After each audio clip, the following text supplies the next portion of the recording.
Hi friends, welcome to NNALM. இன்னைக்கு வீடியோல என்ன பார்க்க போறோம்னா இட்லி தோசை மாவு இல்லாத நேரத்துல இந்த மாதிரி சட்டுன்னு ஒரு 10 நிமிஷத்துல எப்படி நம்ம வந்து கிறிஸ்பியான தோசை ரெடி பண்ணலாம் அப்படினு தான் பார்க்க போறோம்.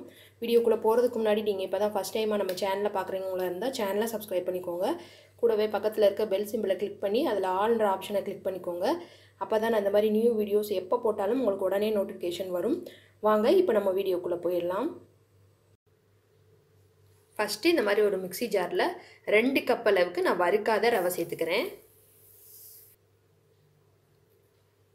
2 கப் அளவுக்கு வறுக்காத ரவை சேர்த்துட்டு இப்போ அத நல்லா பவுடரா நம்ம அரைச்சு எடுத்துக்கலாம்.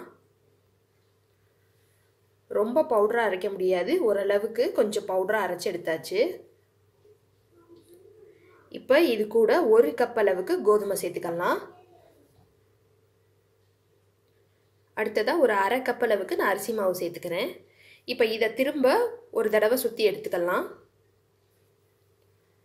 இப்போ நம்ம வந்து மிக்ஸில போட்ட மாவு எல்லாத்தையும் ஒரு பவுல்ல மாத்திடலாம். அடுத்ததா ஒரு அரை கப் அளவுக்கு தயிர் சேர்த்துக்கலாம். தேவையான அளவுக்கு உப்பு சேர்த்துக்கலாம். இப்போ இது கூட கொஞ்சம் கொஞ்சமா தண்ணி கலந்து தோசை மாவு பதத்துக்கு நம்ம பிசைஞ்சு எடுத்துக்கலாம். மாவு பாருங்க, நம்ம எப்பவும் தோசை ஊத்துவோம்ல அந்த கன்சிஸ்டன்சில இருக்கணும். நம்ம வந்து தயிர் மிக்ஸ் பண்ணிருக்கனால நீங்க ஊற வைக்கலாம் தேவையில்லை. உடனே நம்ம வந்து தோசை போட்டுறலாம். சப்போஸ் நீங்க தயிருக்கு பதிலா தண்ணி சேர்க்கறீங்கன்னா ஒரு 1 மணி நேரம் போல ஊற வச்சுக்கோங்க. கொஞ்சம் லைட்டா புளிச்ச மாதிரி அப்பதான் ஆகும். இப்போ நம்ம வந்து பேனை ஹீட் பண்ணிட்டு தோசை ஊத்தி எடுத்துடலாம். பேனை வந்து ஹீட் பண்ணிட்டு சிம்ல வச்சுக்கோங்க. வச்சுட்டு நம்ம எப்பயும் போல தோசை ஊத்துற மாதிரி ஊத்திக்கோங்க. சிம்ல வச்சாதான் உங்களுக்கு நல்லா வந்து லேசா தோசை வந்து கிடைக்கும்.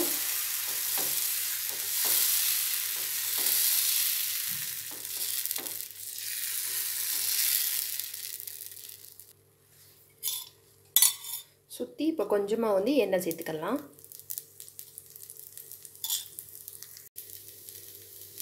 எண்ணெய் விட்டுட்டு ஒரு மூடி போட்டு கவர் பண்ணி வச்சிருங்க. இப்போ நம்ம அப்படியே எடுத்துக்கலாம். அவ்வளவுதான், நமக்கு சூப்பரான கிறிஸ்பியான தோசை 10 நிமிஷத்துல ரெடி ஆயிடுச்சு. நீங்களும் ட்ரை பண்ணி பாருங்க, ரொம்ப டேஸ்டா இருக்கும்.